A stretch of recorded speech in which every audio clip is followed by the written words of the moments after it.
بسم اللہ الرحمن الرحیم۔ السلام علیکم ورحمۃ اللہ وبرکاتہ۔ نبی کریم صلی اللہ علیہ وسلم پر وحی کا ابتدائی دور اچھے سچے پاکیزہ خوابوں سے شروع ہوا۔ آپ صلی اللہ علیہ وسلم خواب میں جو کچھ دیکھتے وہ صبح کی روشنی کی طرح صحیح اور سچا ثابت ہوتا۔ پھر جانب قدرت آپ صلی اللہ علیہ وسلم انتہائی پسند ہو گئے اور آپ صلی اللہ علیہ وسلم نے غار حرا میں خلوت نشینی اختیار فرمائی اور کئی دن اور رات وہاں مسلسل عبادت اور یاد الہی و ذکر و فکر میں مشغول رہتے۔ جب تک گھر آنے کو دل نہ چاہتا تو شے ہمراہ لے ہوئے وہاں رہتے۔ تو شے ختم ہونے پر ہی اہلیہ محترمہ خدیجہ رضی اللہ عنہا کے پاس تشریف لاتے اور کچھ تو شے ہمراہ لے کر پھر وہاں جا کر خلوت گیزیں ہو جاتے۔ یہی طریقہ جاری رہا یہاں تک کہ آپ صلی اللہ علیہ وسلم پر حق منکشف ہو گیا اور آپ صلی اللہ علیہ وسلم غار حرا ہی میں قیام پذیر تھے کہ اچانک جبرائیل علیہ السلام آپ صلی اللہ علیہ وسلم کے پاس حاضر ہوئے اور کہنے لگے کہ اے محمد پڑھو۔ آپ صلی اللہ علیہ وسلم فرماتے ہیں کہ میں نے کہا کہ میں پڑھنا نہیں جانتا۔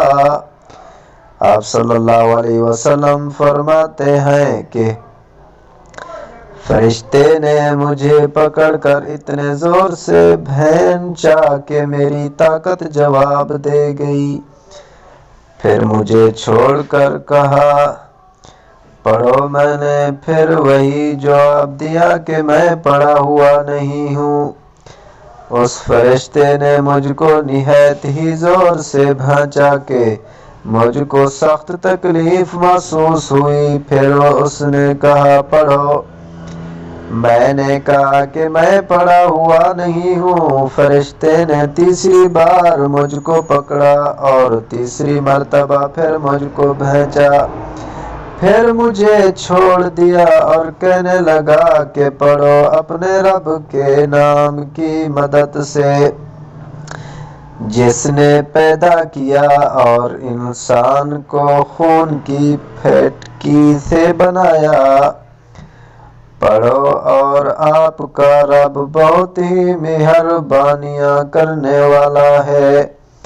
بس یہی آیاتیں آپ صلی اللہ علیہ وسلم جبرائیل علیہ السلام سے سن کر اس حال میں غار حرا سے واپس ہوئے کہ آپ صلی اللہ علیہ وسلم کا دل اس انوکھے واقعے سے کانپ رہا تھا۔ آپ صلی اللہ علیہ وسلم خدیجہ کے ہاں تشریف لائے اور فرمایا کہ مجھے کمبل اڑا دو، مجھے کمبل اڑا دو۔ لوگوں نے آپ صلی اللہ علیہ وسلم کو کمبل اڑا دیا۔ جب آپ صلی اللہ علیہ وسلم کا ڈر جاتا رہا تو آپ صلی اللہ علیہ وسلم نے اپنی زوجہ محترمہ خدیجہ الکبریٰ رضی اللہ عنہا کو تفصیل کے ساتھ یہ واقعہ سنایا اور فرمانے لگے کہ مجھ کو اب اپنی جان کا خوف ہو گیا ہے۔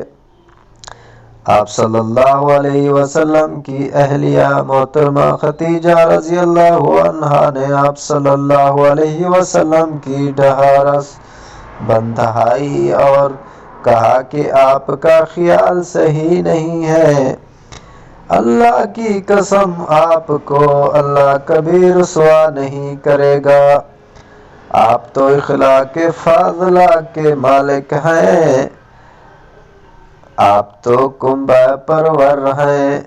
بے قصوں کا بوجھ آپ نے سر پر رکھ لیتے ہیں، مفلسوں کے لیے آپ کماتے ہیں، مہمان نوازی میں آپ بے مثال ہیں، اور مشکل وقت میں آپ امر حق کا ساتھ دیتے ہیں۔ ایسے اوصاف حسنہ والا انسان یوں بے وقت ذلت و خواری کی موت نہیں پا سکتا۔ پھر مزید تسلی کے لیے خدیجہ رضی اللہ عنہا آپ صلی اللہ علیہ وسلم کو ورقہ بن نوفل کے پاس لے گئی، جو ان کے چچا زاد بھائی تھے اور زمانہ جاہلیت میں نصرانی مذہب اختیار کر چکے تھے اور عبرانی زبان کے کاتب تھے، چنانچہ انجیل کو بھی حسب منشائے خداوندی عبرانی زبان میں لکھا کرتے تھے۔ انجیل سریانی زبان میں نازل ہوئی تھی، پھر اس کا ترجمہ عبرانی زبان میں ہوا۔ ورقہ اسی کو لکھتے تھے، وہ بہت بوڑھے ہو گئے تھے، یہاں تک کہ ان کی بیانائی بھی رخصت ہو چکی تھی۔ خدیجہ رضی اللہ عنہا نے ان کے سامنے آپ صلی اللہ علیہ وسلم کے حالات بیان کیے اور کہا کہ اے چچا زاد بھائی، اپنے بھتیجے محمد صلی اللہ علیہ وسلم کی زبانی ذرا ان کی کیفیت سن لیجئے۔ وہ بولے کہ بھتیجے، آپ نے جو کچھ دیکھا ہے اس کی تفصیل سناؤ۔ چنانچہ آپ صلی اللہ علیہ وسلم نے از اول تا آخر پورا واقعہ سنایا، جسے سن کر وہ ورقہ بے اختیار ہو کر بول اٹھے کہ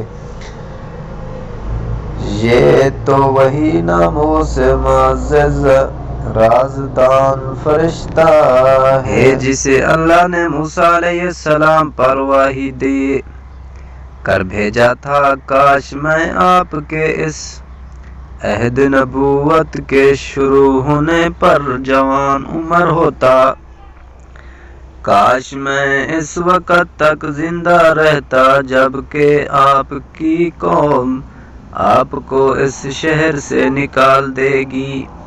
رسول اللہ صلی اللہ علیہ وسلم نے یہ سن کر تعجب سے پوچھا کہ کیا وہ لوگ مجھ کو نکال دیں گے، حالانکہ میں تو ان میں صادق و امین و مقبول ہوں۔ ورقہ بولا، ہاں یہ سب کچھ سچ ہے، مگر جو شخص بھی آپ کی طرح امر حق لے کر آیا، لوگ اس کے دشمن ہی ہو گئے ہیں۔ اگر مجھے آپ کی نبوت کا وہ زمانہ مل جائے تو میں آپ کی پوری مدد کروں گا۔ مگر ورقہ کچھ دنوں کے بعد انتقال کر گئے، پھر کچھ عرصے تک وحی کی آمد موقف رہی۔ جی ہاں، تو پیارے ویورز، امید کرتے ہیں ہماری ویڈیو آج کی آپ کو پسند آئی ہوگی۔ انشاءاللہ نیکسٹ ویڈیو کے ساتھ ملیں گے۔